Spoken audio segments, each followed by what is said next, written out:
prender secuencial con el timer 3. Como podemos observar, vemos que los LEDs se prenden secuencialmente de derecha a izquierda cada 100 milisegundos y de izquierda a derecha cada 100 milisegundos.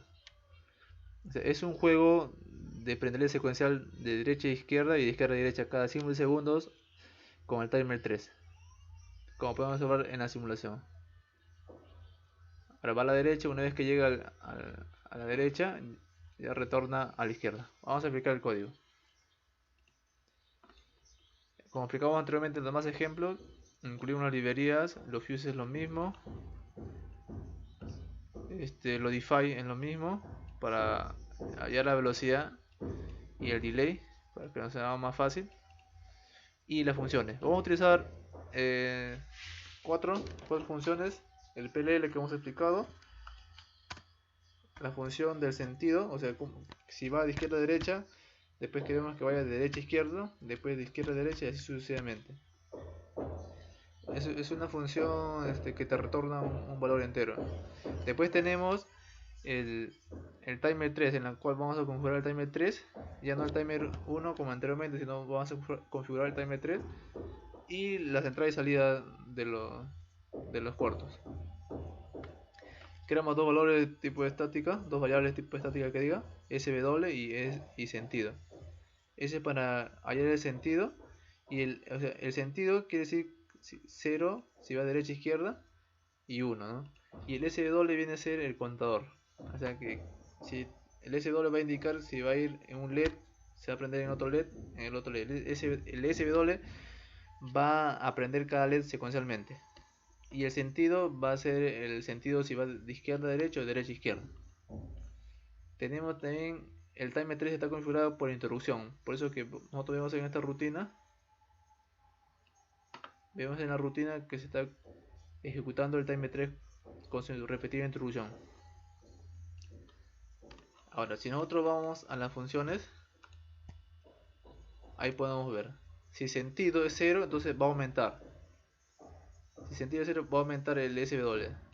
Hay que tener en cuenta eso porque voy a explicarlo en la parte de arriba. Sentido es igual a 0, va a aumentar. Y sentido es igual a 1, va a disminuir el SW. Y te va a retornar el SW. ¿Entendido? Ya, sentido es 0, el SW es más 1. Retorna el valor de SW. Y si no, es menos 1. Ya, ahora en la función init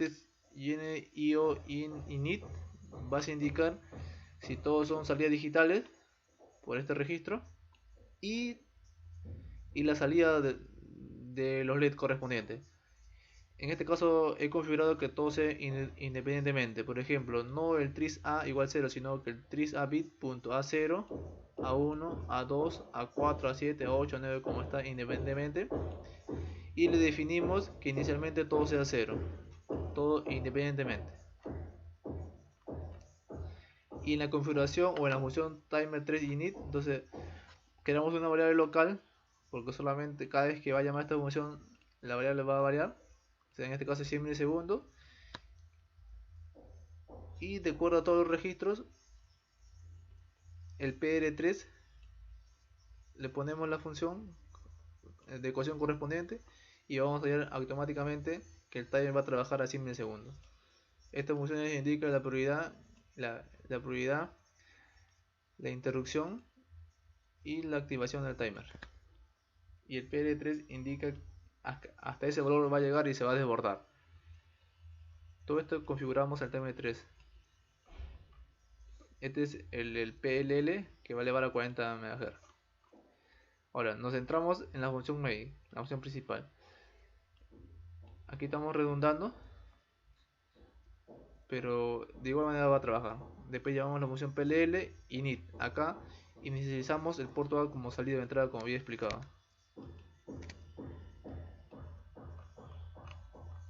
En el timer 3 init inicializo el timer 3 cada 100 milisegundos. Por ejemplo, aquí está T1000, 100 milisegundos y configuro todo el timer 3. Esto lo puedo verificar en el registro de datasheet. Sigo en el main, en esta función importante en la cual el micro va a ejecutar. Después habilito la interrupción.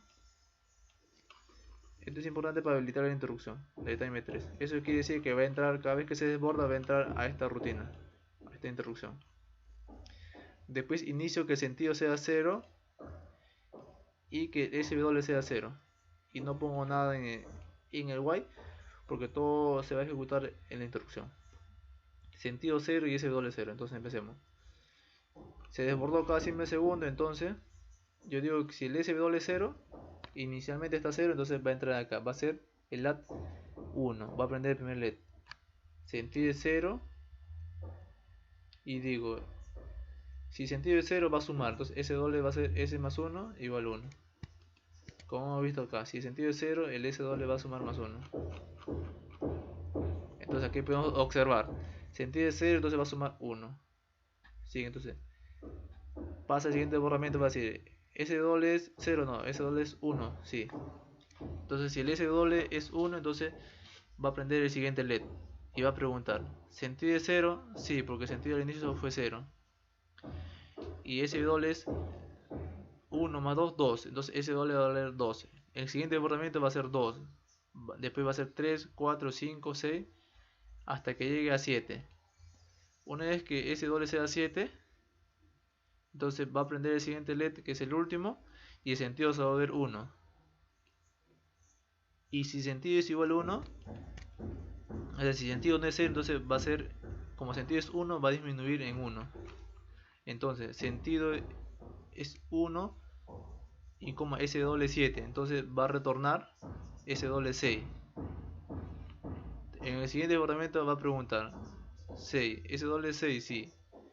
Entonces va a prender el LED anterior al RA10, va a prender el RA9 y va a preguntar, sentido es 1, porque anteriormente era 1 y SW 6, menos 1 va a ser 5, y así va a retornar hasta que llegue a que SW sea 1, después retorna 0 y sentido es 0, y así se va a ejecutar cada 100 milisegundos el timer 3. Va a ir de izquierda a derecha y derecha a izquierda. O sea, lo principal, lo fundamental en este ejemplo es la configuración de todo el puerto independientemente de cada pin y la configuración del timer 3 cada 100 milisegundos. O sea, si nosotros queremos 200 milisegundos, 50 milisegundos, solamente tenemos que variar el T1000.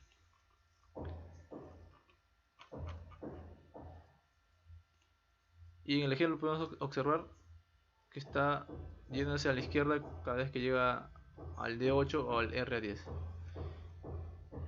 Eso sería todo, compañero, gracias.